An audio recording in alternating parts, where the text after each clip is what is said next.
분자의 구조에 대한 이야기를 해보도록 할 건데 여기서 이제 먼저 분자라는 말은 좀 많이 들어는 봤을 거야. 그래서 원자가 있고 분자가 있는데 여기서 우리가 분자라는 말은 아무 때나 쓰면 안 되고요. 반드시 조건이 반드시 따라야 되는데 어떤 거냐면 우리 이제 배운 사람들이니까 배운 사람들답게 화학결합을 먼저 살짝 생각해 보십시다.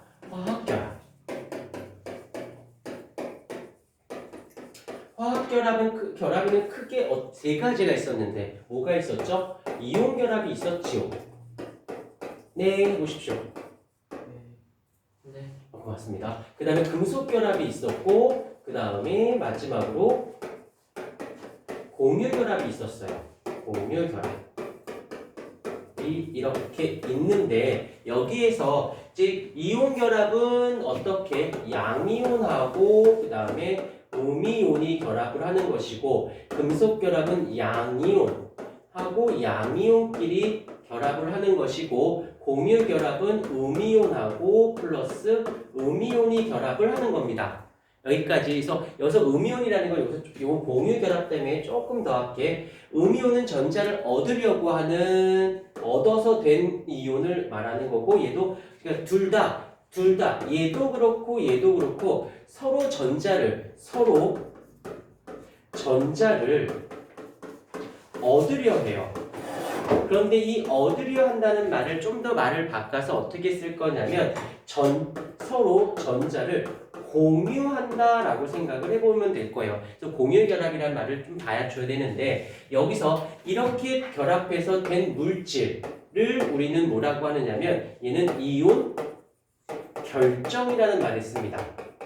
결합한 물질이야. 결합한 상태. 이 물질은 우리가 금속 결정이라고 부르는데 줄여서 우리는 그냥 금속이라고도 표현합니다. 이렇게. 그런데 공유결합은 사실 조금 달라요. 공유결합은 두 가지로 나뉘게 되어지는데 첫 번째는 무엇이냐면 공유결합을 해요. 공유결합으로만 형성된 결정이 있어요. 공유결합만 해서 된 결정이 있고 이제 여기가 좀 더 중요한 부분인데 첫 번째는 이 원자가 어떻게 공유결합을 합니다. 공유결합을 형성을 하게 돼요. 그 형성됐어. 여기 된 아이를 우린 뭐라고 부르냐면 분자라는 말을 씁니다. 여기서 지금 다시 화학결합은 세 가지고 세 가지 중에 공유결합은 이렇게 결합하는 공유결합만 해서 된 게 있고 원자가 공유결합을 형성해서 분자를 형성을 해요. 그러다가 이번에는 분자가 인력에 의해 결정을 형성합니다. 이렇게 두 가지가 있어. 얘는 공유결합만 한 거고 공유결합을 통해서 분자가 됐어. 그 분자 간의 인력에서 결정되는 것이 두 가지. 그래서 여기서는 뭐라고 하냐면 얘는 공유결정, 원자결정이라는 말을 쓰는데 두 개 다 써놓을게. 공유결정 같은 말로는 원자결정. 원자결정 공유결정이라고 할게요. 공유결정이라고 하고 이렇게 된 아이를 우리는 분자결정이라고 부르고 같은 말로는 그냥 우리는 얘를 분자라고 부르는 겁니다. 그러니까 분자는 그냥 다 하는 게 아니야. 얘네들은 분자가 아니에요. 얘만 분자입니다. 분자가 되려면 어떻게 해줘야 되느냐면 첫 번째 조건은 공유결합을 해야 돼요. 그런 다음에 분자를 형성하고 분자 간의 인력에 의해서 된 결정을 우리는 분자라고 얘기하고 분자 결정이라는 그래서 여기 때 말하는 요 분자라는 게 지금 우리가 하려고 하는 게 요 분자가 되는 거야. 그러면 여기서의 전제 조건은 무엇이냐면 반드시 공유결합을 해 주셔야 된다는 거. 공유결합. 그래서 공유결합이라는 말의 뜻은 음이온과 음이온 간의 결합에서 출발을 해요. 여기까지 이해가 됐지?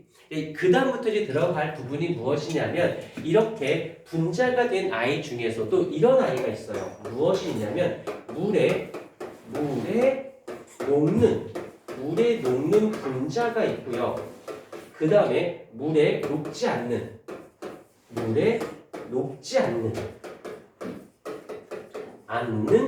분자가 있습니다. 그래서 얘네들을 이름을 붙여줬네. 얘를 뭐라고 붙여줬냐면 물에 녹는 분자는 우리가 극성 분자라는 말을 쓸 것이고요. 여기서는 무극성 분자라는 말을 쓰도록 할게요. 그래서 두 가지가 이렇게 다르다라는 거. 그래서 이 오늘의 가장 주 하이라이트는 바로 극성 분자와 무극성 분자. 그러면 극성 분자인지 무극성 분자인지 어떻게 할 수 있어? 일단 공유결합을 했어. 그런 다음에 물에 넣어보면 끝나지 않을까요? 맞습니까?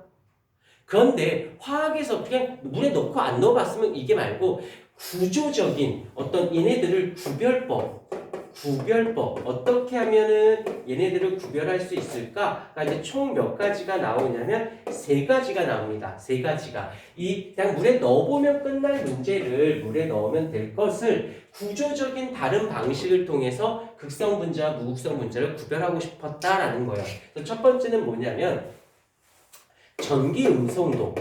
이건 아직 몰라도 써놓기만 하자. 전기 음성도의 차이를 통해서 이 개념은 아직 설명 안 했으니까 이 차이를 통해서 극성 분자인지 무극성 분자인지를 구별하는 방법이 있고, 두 번째는 쌍극자 모멘트라고 하는 어떤 특이한 개념을 통해서 얘인지를 구별하는 방법이 있고, 그 다음에 또 하나는 전자쌍 반발 원리 라는 방법을 통해서 이 방법을 통해서 극성 분자인지 무극성 분자인지를 구별하는 방법이 있니. 그래서 이번 시간에는 그 중에서도 이 전자쌍 반발 원리가 가장 하이라이트가 됩니다. 시험 문제상에서도 그렇고 개념적인 부분에서도 굉장히 많이 화학에서 많은 활용도를 갖고 있다라고 봐주실 수 있다라는 거죠. 요거는 좀 머릿속에 기억해 놓고 출발해 보십시다.